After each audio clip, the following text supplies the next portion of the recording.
Recording is in progress. 2010, Dave. 2010. Yeah.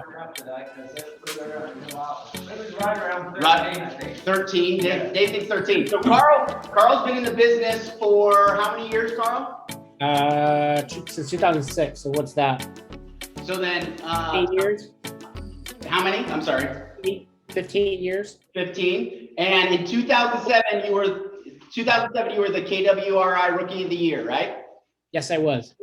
What was the real estate market like in 2007? And then tell me a little bit more about yourself. Well, for those of you that are in the room, For all of us, in both rooms, Zoom room and regular room. If you were in the business then, you knew that was our Great Recession.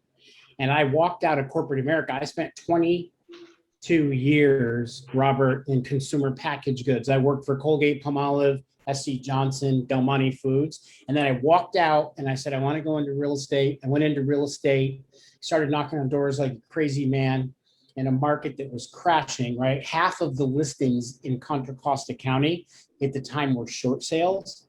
I didn't even know what short sale was. I didn't even know how to do a regular sale at that point. I was convinced that I was going to do this, and I was walking away. I was burning the boats from corporate America, and I was going to take care of at-home mom, 2 kids, and life in California after moving from Chicago, which I thought was expensive until I got here.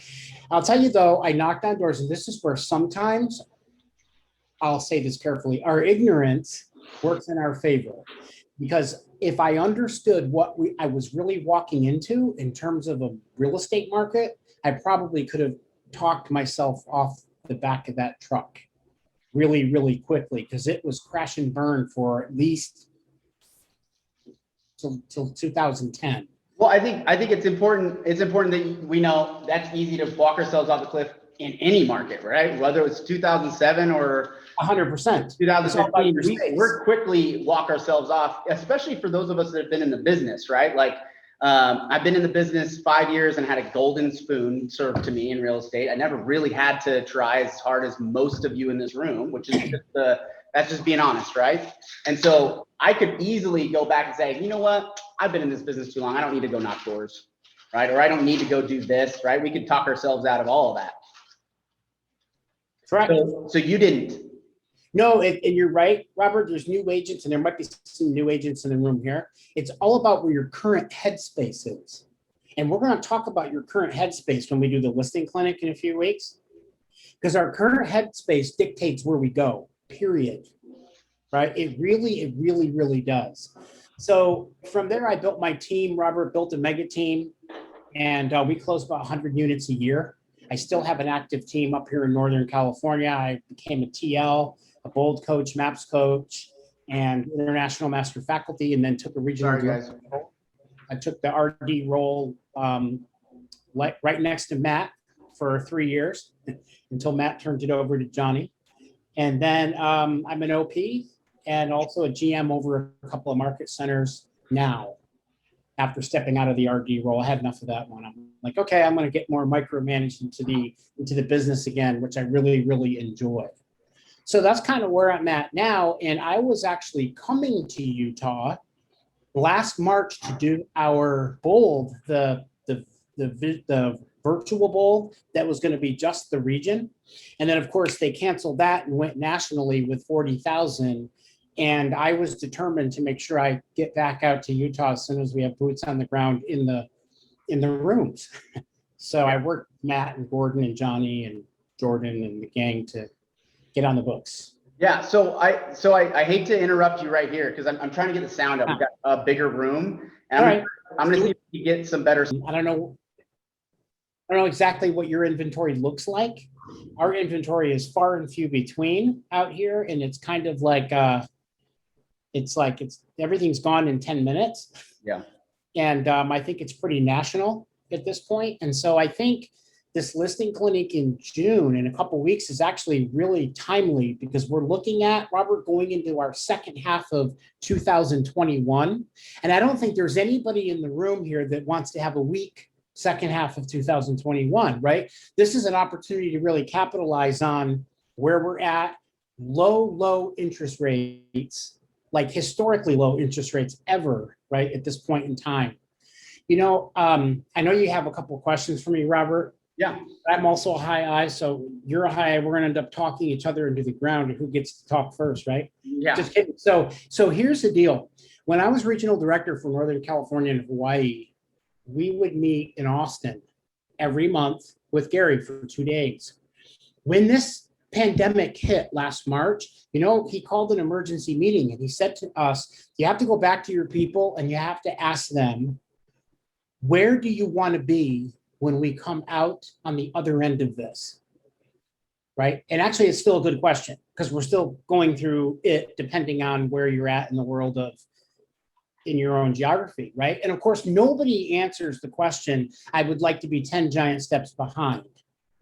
Every real estate agent says, I want to come out ahead of plan or on plan, or which leads to the next question. The next question was, if you want to come out ahead or you want to come out better, what are you going to do in order to put yourself in first mover position so that when you do come out, you're in that position?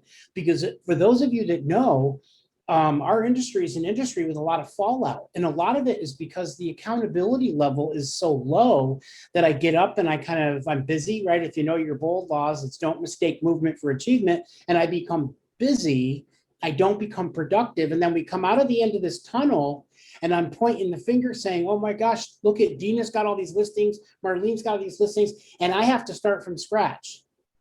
And I shouldn't have to start from scratch because this is the opportunity now for me to grab hold of either the skills, the market of the moment, and make sure that I make a mad dash for a first mover position.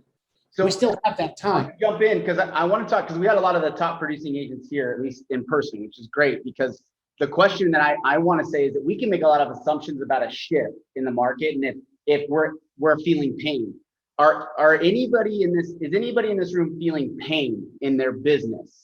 Even online, yes. This is a lot of hard work. Who's not feeling, like, truthfully, right? We're all in this room together. We're all saying like, hey, I'm feeling pain or I'm not feeling pain. And if it's I'm not feeling pain, that's not okay. That's okay, right? It's okay to say, hey, my business is strong, and we have to be able to forecast out our business. We have to be able to look down the road a little bit if we expect to stay in the game, because the goal isn't to win the game. The goal is to stay in the game, right? All we're trying to do is just keep playing. There isn't a winner, right? Infinite game, we talk about, there isn't a winner. The end is the dirt. We get to the end, right? And so it's just staying in the game as long as we can and contributing and adding value to the world, right? So if we're trying to stay in the game, we still have to forecast out some ways that we go about our business. So who's not feeling pain? Who's like, I'm feeling good with where I'm at right now? Nobody? Anybody online? And so when we talk about that pain, what is the pain? Is it the pain of fear? Is it the pain of, no, I'm having less closings, I'm taking less listings, I'm writing more offers and putting less under contract, right? Is that the pain? You get a couple of nods? All of the above. All of the above. And so when I jump into our numbers, which I think, Carl, this will help you kind of continue to steer the conversation. Sure. When we look at our numbers, we're down year over year 9% in listings, okay, as an office. Now, it's not a secret. We've lost some producing agents that were taking listings before, and we've also gained several listing agents, right? Agents that are doing listings. So it's, as far as like who we have here and who not, it's pretty much an even wash, right? If I was to look at our agent base. So when I know that's true, we can use that number as a static comparison, right? Last year we were here, this year we're here. Where the market, who knows where we're at up in listings in the market, percentage wise? We're down. So as listings go, Listings on the board right now, or number of listings that have been listed this year? the number of listings that have been listed as comparison to last year. The number of listings. Listed, sold. We're up 12% in inventory. So our inventory is up 12%. We keep telling ourselves that there's no inventory. I've heard it 50 times. I brought it up every team meeting. Yeah. Stop saying that, because that's not the problem. The inventory isn't the problem right now. It's that the demand is like tidal waving over that inventory. right? Our demand is like considerably higher. We're at 7, and then I would imagine we're higher than 7 because that was what was reported. We were 7 contracts per, 7 offers per contract in Utah, right? So let's just put it in there. I bet you it's more than that. If us as agents said, yeah, you should write an offer on this, but we're like, they have 5 cash offers. There's not really a point. Let's look for something else, right?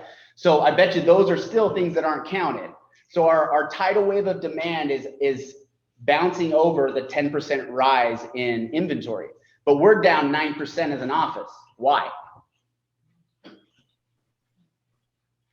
We're up massively in volume. We're up massively. We're up like 36% in volume. Why? Because the price is going up so high. Because appreciation. Everybody's making more money. We're averaging over $100,000 gross commission income per agent right now. Wow. Okay, and you go compare market center to market center across the country, and that's up there. That's doing really well. So we're making the gross commission income, but the numbers units wise are not showing up, right? So this is why I'm going to keep pounding the listing drum. Like every time you hear a training coming out of this office, it's going to be about listings, because I'm looking at listings taken, and that's a leading indicator of our performance later on. And I'm taking ownership of everybody's business in the office, right? I want to, if it's KW, I want to see all of my agents succeed. I'm not just focused on one or the other. So how do we as an office drive that? That's why I got Carl here. I think if we need to rethink it, let's rethink it. But if we don't need to rethink it and we just need to get into action, then let's talk about that, right? What do you guys think it is? Do we need to rethink it, or do we need to just get into action? So probably a bit of both. Bit of both? Bit of both? What's the numbers of new builds versus existing homes? I think we got to only track permits, because we can't necessarily track new builds, only because they're delayed out and they don't report them. So like finding a center data grab of that, I don't even know if they count COs, if there's like a data set that can count COs. I think it's only permits, right? I think it's basically all they track. So I'm looking at Joe, like, Joe, you got to know that. How many of the additional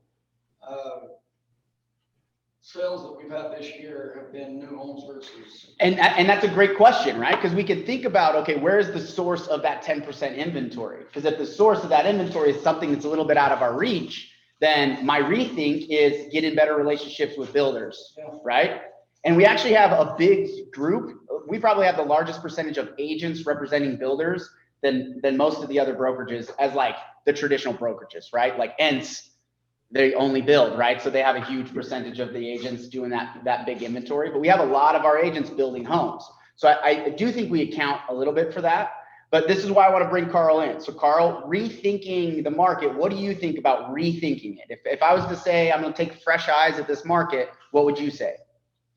So I love it, because we've never been in a market like this, quite like this, right? In fact, we assumed, and this was even KWI's prediction, that we were going to see a 70% up to a potential 70% decline in the real estate business. And it was the complete opposite. Somebody wrote in here, Kay, you wrote that you've heard as much as 80 offers on a house.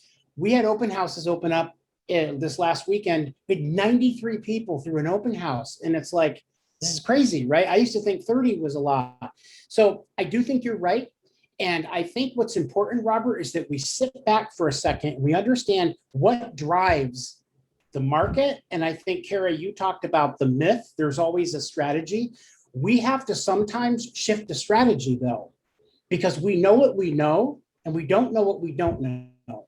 And when you put yourself in learning's way or experience's way, you'll find a way to carve a path around what's going on. Think about water. Right? If you have water going downhill, water will navigate its way to the lowest point so that it can get to where it needs to go, regardless of what it has to go around. Gary says we have to shift twice in a shift. We have to shift the market, and then we have to shift our head. So the key, I think, in understanding how to attack second half is, what am I not doing that I could do better? Or what am I doing really well that I need to up 300%, right? Because there's a lot of folks just don't have the skill. And I'll be candid. And I told Robert, I'm not a speaker that likes to stand up and do all the drama and all the show and tell. That's not my gig. I love what I do and I have a team and I sell just like you guys. In reality, this is about meeting a customer's need. That's how I get paid. And a lot of us right now have buyers that we're struggling to get into transactions with. And we also have buyers that have a hard time understanding that they need to move in the direction that the market's going in because they also fear procrastination and unsure. Because, you know, a lot of those high C folks, they're pulling all the documents saying, hey, you know, hey, guy, I don't understand this. This house shouldn't sell for any more than blank. And it's like, yeah, I understand that, but there's 40 cars behind you that don't care about it, right? It's kind of the concept in bold where it says logic makes us think, emotion makes us act. We have a market full of buyers right now who are in part logic, lots of emotion, right? I'll go 50,000, 60,000, 100,000 over asking. I'll remove everything. I'll mail you my kids, my goldfish, my dog, my car. You can have everything, right? I'll pay for your car insurance. Just accept the offer. That you can't find in the MLS. That is a strategy shift. So how do we manage buyers in that market, right? Or how do we get more sellers out into the market to take advantage of selling? Right? So I think a lot of it is masterminding around where the buyers and sellers are, where the market is. You got to shift up here first. Just like back in 2006, 7, 8, some of you were in it. That was a shifted market. A lot of agents fell out of the business during them because short sales and foreclosures weren't going to do that. And there was not very much business left in some cases, right? Unless you shifted the strategy or you shifted your head around it, you weren't going to be successful. So just like that market, we're in this market. In every market, whether it's a buyer's market, seller's market, balanced market, if you're going through an economic shift, a pandemic shift, we've gone through a lot of stuff. And in this market, we're hitting a lot of things, economic, pandemic, everything. So the focus has to be, once again, and this is what I always focus on, Robert, in a nutshell, why do you guys get out of bed every morning? Is there somebody else in your world that is affected by what you do every day? I think the why, I think you nail the why, and the clinic, the way I marketed this conversation was focus on the plan, not the problem. Of course. Right? So focus on the plan, not the problem. I could list all the problems. Can we do that? We could do that for probably 10 minutes. Easy. Just like list up, this is the problem, this is the problem, this is the problem. But the reality is that in every single market, there's a problem. The only constant is that there's problems. They're just different problems. So the why are we going to change the problem? Focus on the plan and not the problem. So what is our plan to get more listings? So I want to open it up. What are we getting? What's our plan? Who's in this room is getting listings and what are they doing? Don't we have to focus on the problem to make the plan? Why? Because the problem could have answers in it, but don't we know that there's like 6 activities that we know work that lead generate, right? It's as simple as having a conversation and getting them to an appointment, Okay. right? It's a contact to an appointment. So if all the problems are, I can't make contacts, what's your plan to make contacts? Because it doesn't matter what the problem is. It's just make more contacts, right? That's I get it. You gotta focus on your plan after you made the plan. Yeah. But if you've got a market shift and something's changed the market, you've got to deal with that, or you're gonna wake up floating the wrong direction in your plan. Is it possible that the problem today is not going to be the problem next week? It's almost certain. It's almost certain, right? So if I say I'm going to make a plan around a problem, then that problem might not be the problem that gets the solution, because now we did 3 weeks straight where inventory is outpaced under contracts and closed, right? I posted that up the other day. So 3 weeks straight of inventory going up. Is it like, oh, it's the stock market. Sometimes it goes up, sometimes it goes down. We don't know.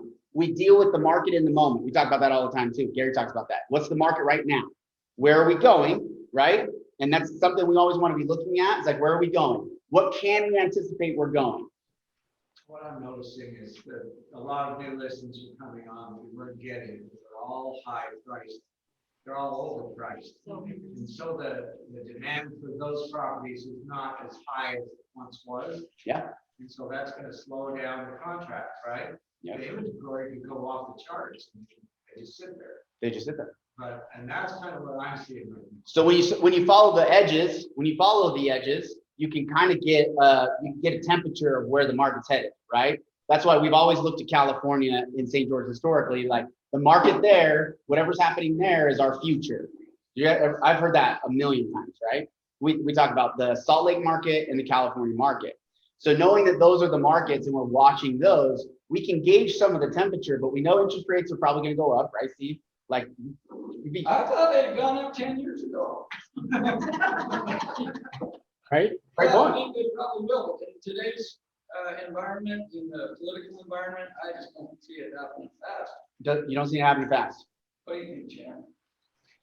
Who knows? But I can't imagine it'll be significant, but I can't imagine it'll go down either. unless No, it something can't go down. weird happens. Can't go So down. it's perfect time. Yeah. And it's the biggest factor.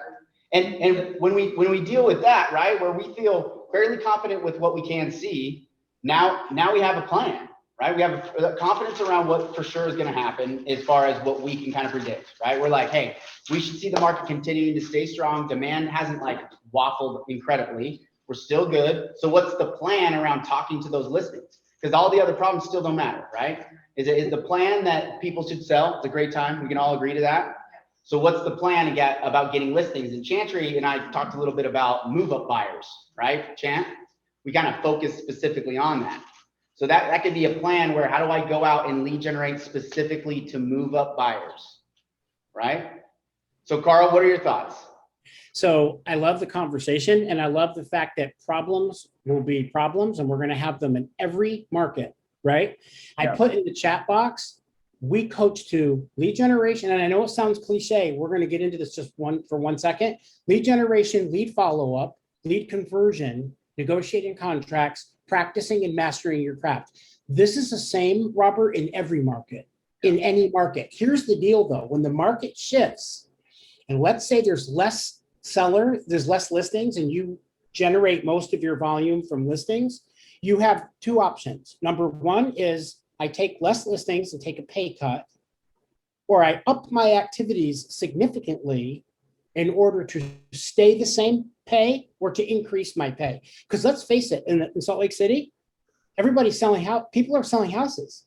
You should have the appropriate share of your market, of what you want for your market share. And the only way to do that in a market that's retracted is to up your activities. Otherwise, you end up taking a pay cut. I'm not willing to take a pay cut. So I need to tie my activities to my big why. And that's why I asked the question, how many of you have somebody in your world that is affected by what you sell and don't sell in a year?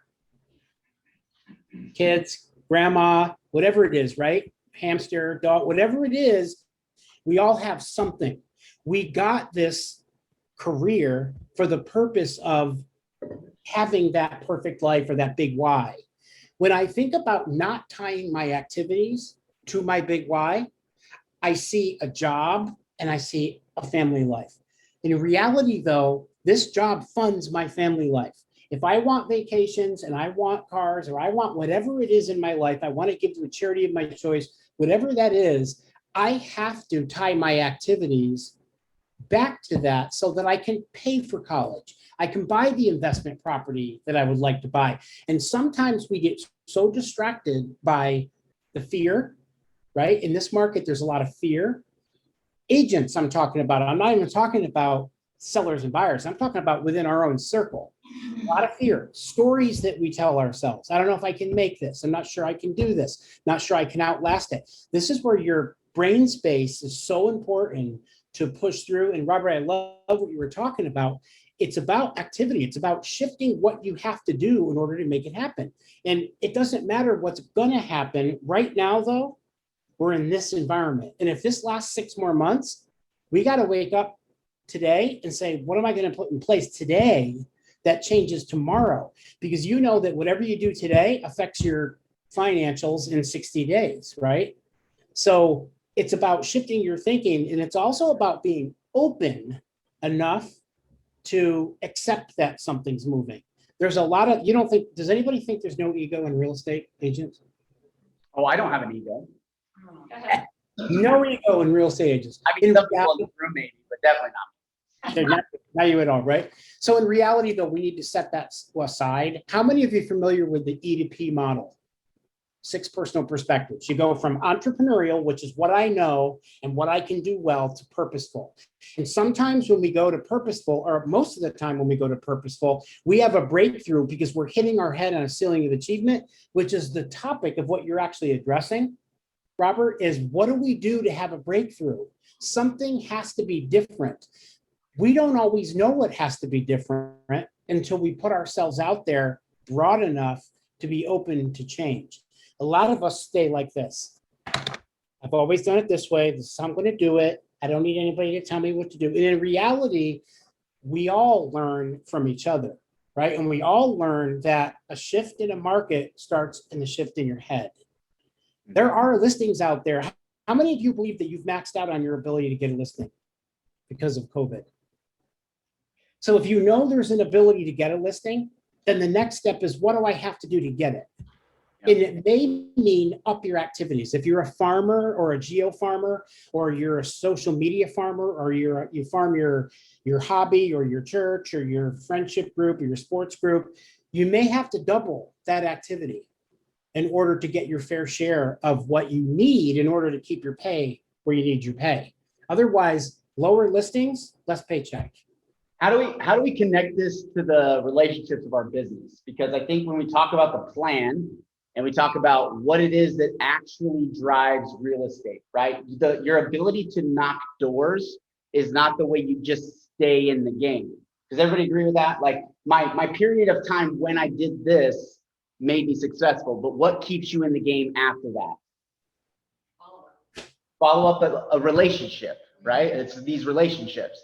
I was listening to a podcast, thanks, Larkin sent me on with Seth Godin. I don't know if you know Seth Godin, but please look up Seth Godin in any way, shape, or form. If you're on Larkin Group, we can't help but talk about him all the time. He's really brilliant. But one of the things he talked about in this podcast was shipping creative work, right? Shipping meaning get it out there, send it out into the world, like go put in the effort. Because if we just say it out loud and go to like make an idea and a thought, like if we don't ship it, it's not going to happen, right? So we ship. And then creative, meaning we have models and systems, right? The agents that I'm looking in here that have businesses, they know the models and systems, they get some of the EDP principles and things like that. What we might be missing is that you have some models and systems that you might not be following, you know you are, and you're still creative. You're still being creative. That's okay. If you're not following the model, right? That's the model. I can't help but do that because I look at every one of your businesses and no one's following the model, right? Right, Carl? Would you say that's like very rare? We have a lot of that, yeah. That's rarely happening. So we are being creative and that's okay. So how do we be creative to put valuable work into working, which is a commitment you made for somebody else to solve their problem, right? I work for someone. I've told them that I'm committed to helping them solve a problem. So I'm going to ship creative work for my clients. And what is their problem? And what are you going to contribute to the value and build as many of those relationships as you can?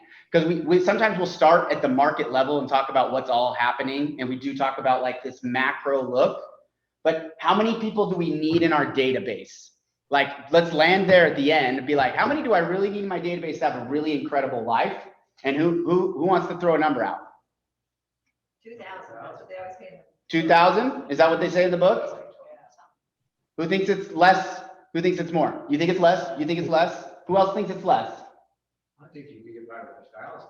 You could get by with 1,000. We're told we get by with 400, but you can't meet, we got 6,000 people database, boil it down to your top 400. Your top 400. So you need 400 great relationships. The 6,000 we know is out there. We could say it's out there. But if I show up today and I have 10 on Zoom and I have you guys in my room, I need 1,000 of you, right? Or I need 400. I probably only need 400. I probably need less than that for me to feel like I'm giving value. I'm shipping creative work. You can ship to the whole 6,000. You can ship to the whole 6,000, but what do we do when we focus on relationships that aren't contributing value back to us? We tend to avoid them, right? Would you guys agree? We tend to avoid those relationships. So instead of looking at the 6,000, we look at the 400 that we really are committed to. And if you show up every day to do that, do not believe that the listings will come. Yeah. Do you think that'll come, or will it not? Do you believe that? Yeah. Is that a different way of looking at it? I listened to the podcast and just like my head exploded on fire. I guess I'm the only one. No, that's the only way my listings do show up, so if I didn't believe that, I'd be in trouble. Right? Right, but you show up every day, and you're going to ship creative work. You're going to put effort into those value relationships. And those are the people that are rewarded. How much is enough? Answer that question. We talk about the why, because you talk about your why. How much is enough for your why? When do we be able to push stop? Matt Green sent me a book, Psychology of Money. Highly recommend it. I pay your kids to read it as well. Psychology of Money. And it talks about the mastery is knowing when enough is enough. Like that's mastering your financial future, is knowing when that's enough.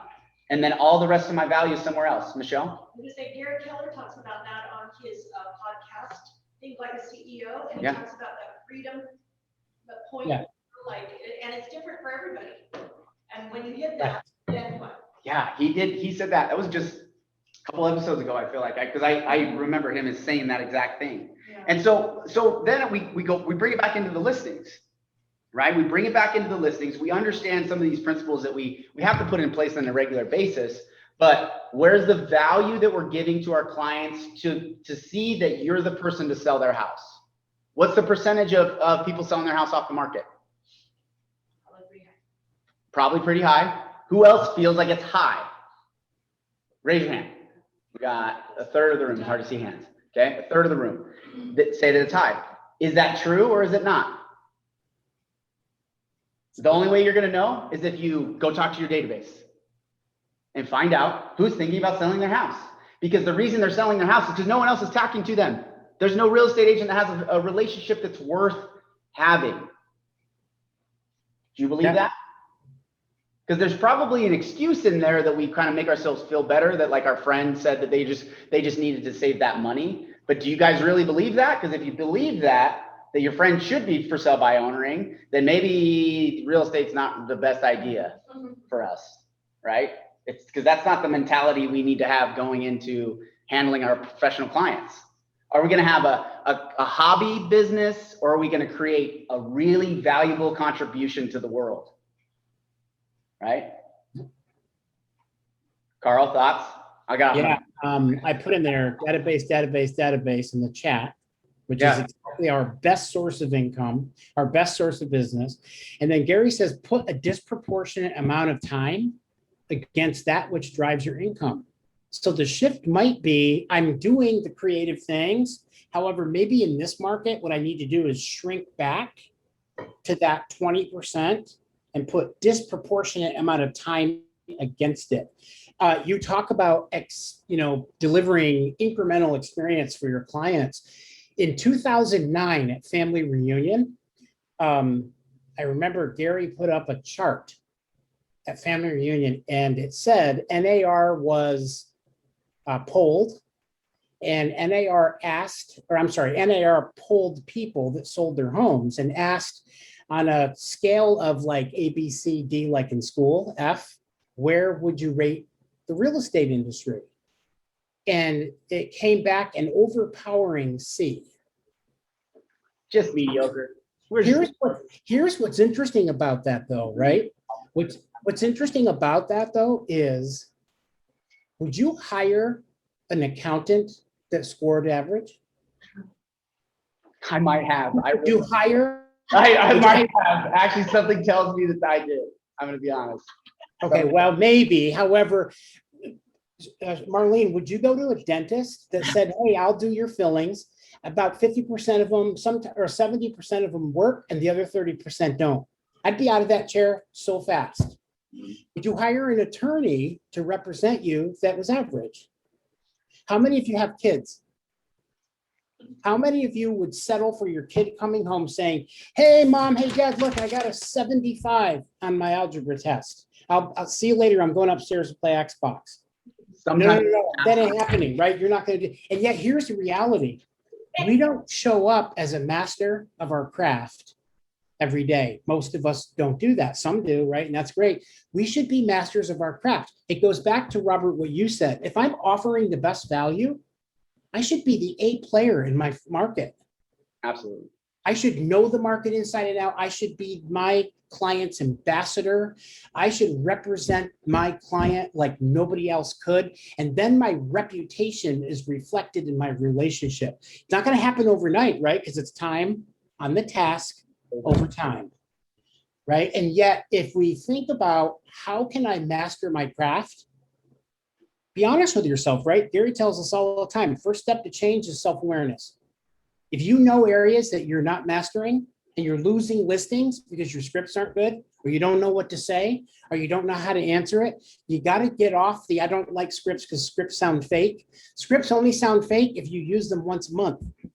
If you learn a script, internalize the script, and customize the script, they fly off your tongue like that, because the same script that I say is going to be very different than the script that Kay says, because Kay is going to put her customized twist on it. The value, though, is Kay knows now how to lock that in, and Gary calls it paint by number, right? If I have 50 clients and I'm a master of my craft, I should be able to paint by number. My system and model should be paint by number, assuming that you have the right paint and a steady hand. You should be able to make those pictures look the same. If I gave you 50 canvases, though, and you all had to paint a picture of St. George, blank canvas, your 50 pictures would look very different based on how steady your hand was.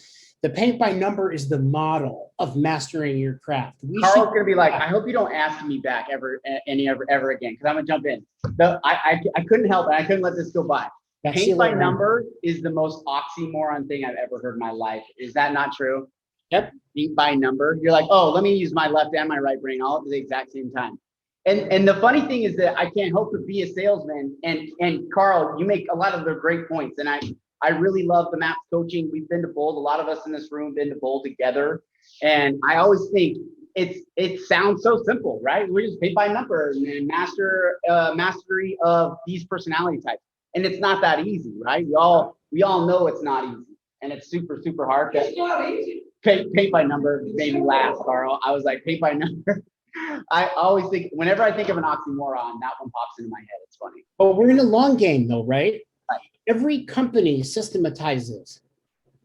At KWI, everything is systematized. Right. At the regional level, it's systematized. At the market center level, it's systematized. We get to the agent level and we kind of just get up, and if we feel like doing this, we'll do it. If we don't feel like doing that, we won't do it.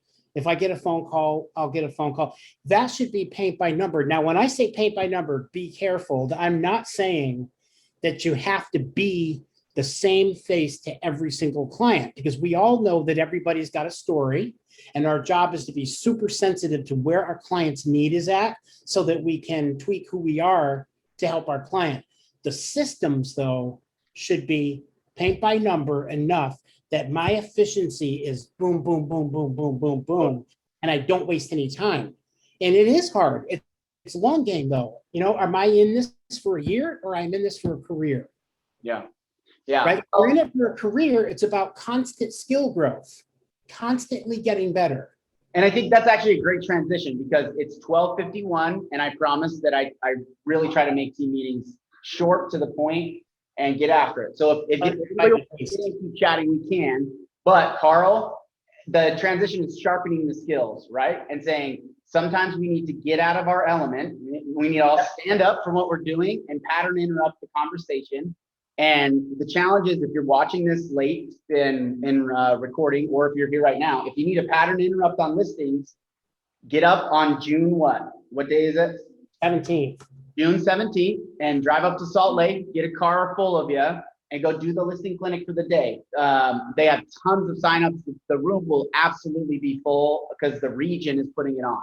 So you're gonna get Keller Williams agents from all across the state. So it could be a great networking opportunity to just mastermind outside of the clinic if you wanted to. So I encourage a few of you to go. I think it'd be good for you to pattern interrupt your business a little bit. I can't remember what are we paying? It's the 50. I think it's like, I'm not sure. I'll send out the link again, make sure that everybody sees it. But But that's a way for us to rethink our business, right? Is focus on the plan, not the problem, just sharpen our skill sets. And Carl, thanks for coming, man. I really appreciate you chatting. I know I did a lot of talking. I'm sorry. Okay, I put in my chat box, we know what we know. We don't know what we don't know, but we really need to know what we don't know. And that's a real estate agent disease. We sell a lot of homes. I don't need any more education. I don't need any more learning. I don't need any fresh approach. So I would love it if there's a St. George van that comes up to Salt Lake and you can all sit in the front and I'll cheer you on, and awesome. Yeah. Thanks for having me, guys. I really, really appreciate it. If you have any questions at all on anything, here is my number. Feel free to text me. Just tell me who you are and from where you are. All right, we're gonna give 2 claps to Carl. Everybody, 2 claps to Carl. 1, 2, 3. Thanks, everybody. Thanks, buddy. We'll see ya. Bye-bye. That was staggering. Okay, that's it. That's a wrap for everybody online. Thanks for joining on Zillow. Oh yes, that's right. Okay, everybody stay. You're forced to stay. I'm making all of you stay. Does we need volunteers? We need volunteers.